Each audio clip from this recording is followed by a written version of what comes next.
Hi friends, இன்றைக்கி எபிசோடில் நம்ம எதிர்பார்த்தது தான். இது இப்படி தான் நடக்கும்னு சொல்லிட்டு விஜய் கீழே ஃபைலை ஃபோட்டோ தான் கீழே குனிஞ்சு எடுக்கும்போது நம்ம காவேரி அப்படி மாடிப்படியில் இறங்கி போய்க்கினே இருக்கிறா. இன்றைக்கும் நம்ம காவேரி சந்திக்கலை.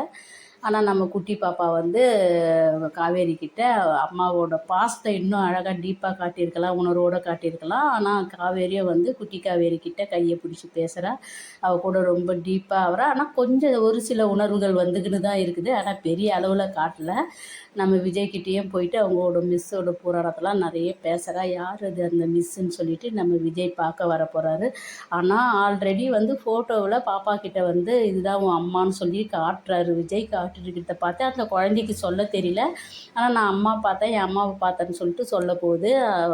யார் அதுனா என் மிஸ்ஸு தான் என் அம்மான்னு சொல்ல போகுது. அதை பார்க்க தான் நம்ம விஜய் வர போகிறாரு. அப்படி நடந்தாலும் நல்லாயிருக்கும். அடுத்ததாக தாத்தா கிட்டே போயிட்டு ஃபைட் பண்ணும்போது தான் தாத்தா சாகலை, உயிரோடு இருக்கிறா, மெமரி லாஸ் ஆன விஷயத்த சொல்ல போகிறாரு.